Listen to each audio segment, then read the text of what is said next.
Nik ekarpen teknikoak edo teknikoegiak igual utziko ditut emendakinetarako eta gaur iruzkin eta galdera orokorragoak egingo dizkiote sailburuari. Hemen esan da igual konsenso handia egongo dela, guk ez daukagu printzipio sinolako arazorik, ematen duelako lege tekniko bat, baino uste dugu itxuraz teknikoa den lege honen atzetik daudela zenbait erabaki ez baldin bazaizkigunak ondo azaltzen, kaso konsenso horretara iristeko, ez dakit, igual zailtasunak izango ditugula. Ze batetik, uste dut bihurtu dela hemen 20 orrialdetan sartzen den 38 artikulu lege itxuraz nahiko txiki bat, oraindik txikiagoa izan zitekeen lege bat, ezta?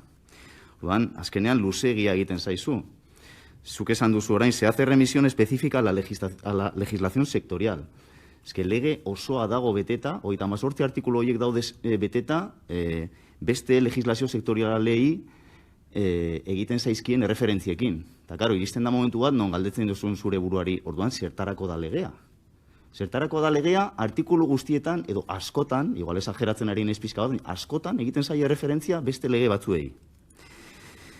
Karo, eta iaia ziur nago, jaurlaritza honi, iaia, etzaiola inporta, 38 artikulu hoietan, datorrena, zeren garrantzitsuena, bi xedapen gehigarrietan baitator.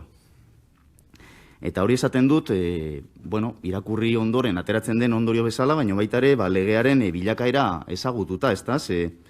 Nik uste esan behar dela, kable bidezko garraioaren lege hau ez dela lehen aldiz ekartzen legebiltzar honetara, 2012an zuk zeuk ekarri zenuen, Arriola sailburua, zure aurreko agintaldian, eta, arrazoi batengatik edo besteagatik, ez zizuen denborarik eman, edo ezen azkenik honetxi, ezta?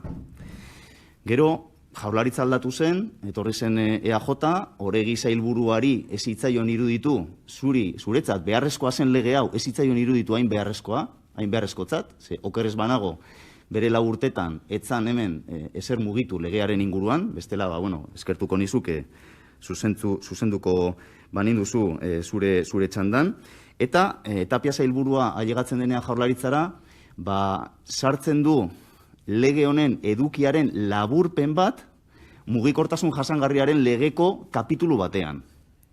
Osea, hemen hitz egiten ari gara lege batetaz, duela 2 urte, sana lege baten kapitulu bat. Beraz, 20 orrialdetan ekarri zaigun hau, lehen laburtuta zetorren 3 orrialdetan. Horrek berresten du esaten dudana, eta da, jaurlaritza honi benetan interesatzen zaiona, dala 2 xedapen gehigarri horiek.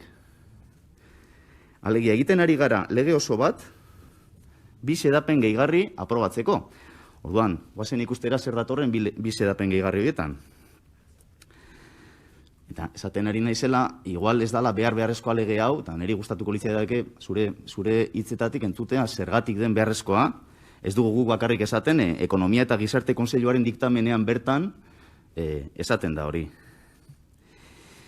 Uste dugu, lehenengo xedapen gehigarria, 2 horietatik lehenengoa da 3 igogailu pasatzeko Bilboko udalari, eta 2. xedapen gehigarria da Igeldoko funikularra pasatzeko Donostiako udalari.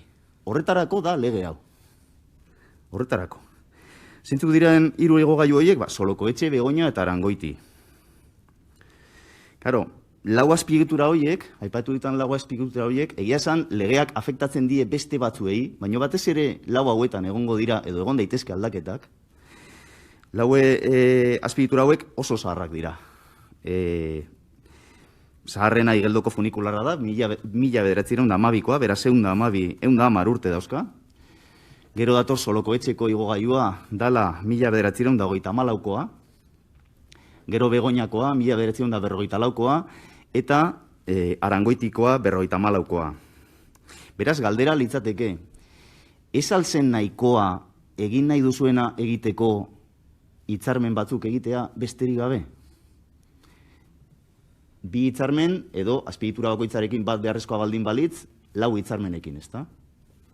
Hori litzateke galdera zuzen bat zuretzat. Ze gainera, azpimarratzen du oso zaharrak direla, ze horrek ere ekartzen du arazo desente egotea azpiegitura horien inguruan.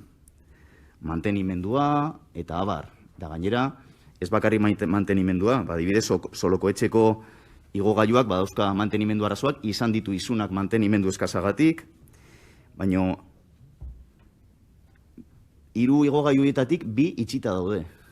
Arangoitikoa itxita dago 2010-tik, beraz 12 urte itxita daramatza, eta Begoñakoa dago itxita 2014-tik. Beste 8 urte. Hori berriz ere martxan jartzeko, beharko da diru bat, ze Begoñakoa dago iaia erortzen. Eta gainera, epaitegietan ere daude, edo egon dira berriki, 4 azpiegitura horietatik gutxienez 2.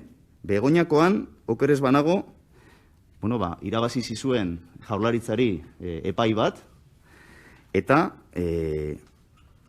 Igeldoko funikularrarekin aldrebez gertatu da, ezta? Uste dut, kasu honetan, Jaurlaritzak irabazi zuela. Baina, oraindik, esan dezagun, sententzia hoien azken ikutuak edo bukatu gabe daude.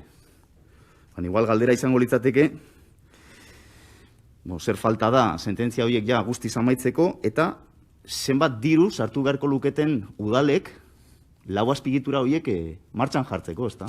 Batez ere, hitz egiten nahi nez, 4 esan ditut orain, bereziki izango litzateke Arangoiti eta Begoñako igogailuak martxan jartzeko zenbat diru jarri beharko lukeen Bilboko udalak. Gauze, zuen memoria ekonomikoan, Pedreira jaunak idatzi duen horretan, edo sinatzen duena gutxienez, esaten zuen 0 euro behar direla. Karo, udal legeak, hemen aipatu da udal legea, 21. artikuluan esaten du traspaso bakoitza, kasu honetan subrogazio bat da, baina nik uste ekiparatu daitekela, joan behar dela bere ekarpen finantzarioarekin. Eta hemen 0 eurokoa da. Espero dugu gutxienez, hitzarmen hoietan ez da, aipatu ditu Arriola jaunak, sinatu beharko direnak, hoietan etortzea ekarpen ekonomikoa eta gutxienez elkarbanatzea Jaurlaritza eta udalen artean, ez da? Baina, berriz ere, galdera litzateke ea ez ote zen nahikoa izango hitzarmen hoiek sinatzearekin. Eta gainera, igogailuena, ja pizkat, ez da txantxa bat, baina esaten dezue, ez da kable bidezko garraio bat, esaten da legean behin baino gehiagotan, baina erabiltzen dezue lege hau 3 igogailu pasatzeko Bilboko udalari.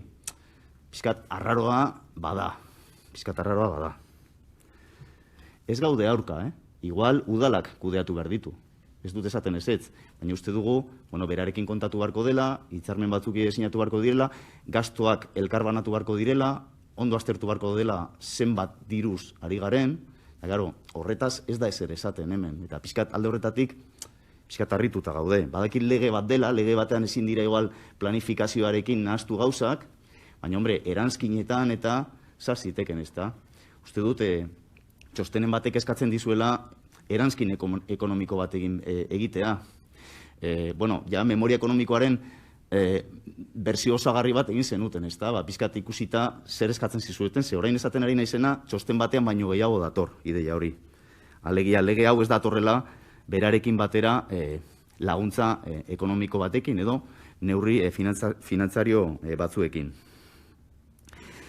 Eta gero dago Igeldoko funikularrarena, ez da? Bigarren xedapen gehigarrian datorrena. Bai, beste 3 funikularrei afektatzen die, baina batez ere Igeldokoan egon daitezke aldaketak. Zuek ja, 4 aldiz luzatu duzue emakida edo konzesioa, okerez banago, 10 urte inguru, ez da, 89 urte ziren, beraz hori ja 2011an amaitzen zen, baina gero, epaiketetan eta bar, hori luzatu da. Nik uste kontuan izan behar dela funikular hori duala atrakzio parke batera, atrakzio parke bat gutxienez kudeaketa pribatua daukana, eta kultura ondasun bezala izendatuta dagoela 2014tik, ezta? Eta ez zaio aipamenik egiten lege osoan horri eta akaso beharko luke tratamendu berezi bat, ezta? Eta iruditzen zaigu berezia bitxia bigarren xedapen gehigarri horretan ez datorrela hitzarmenak egiteko beharra. Alegia, igogailuen kasuan bai sartu dezue hitzarmenak egiteko beharra, baina funikularraren traspasoaren kasuan ez duzue hori jarri. Orduan galdera litzateke zergatik. Eta ea Donostiko udalak ze iritzi duen horren inguruan. Seguk idatziz eskatu dizkizuegu zuen artean izandako komunikazioak eta erantzun diguzue ez dituzuela izan. Orduan uste dugu garrantzitsua dela baita ere entzutea bueno, zer erantzuten eta ze asmo daukan udalak, ezta?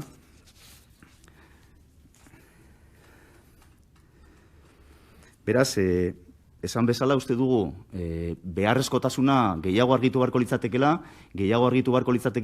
finantzazioa, bueno, gehiago ez, jarri beharko litzatekeela finantzazio bat hemen hartzen diren bi neurri garrantzitsu hoien parean joango liratekenak, eta ja amaitzen dut, eta hori ez baldin bazaigu argitzen, kostatuko zaigu sartzea gutxienez hemen azaltzen diren gauza guztiekin.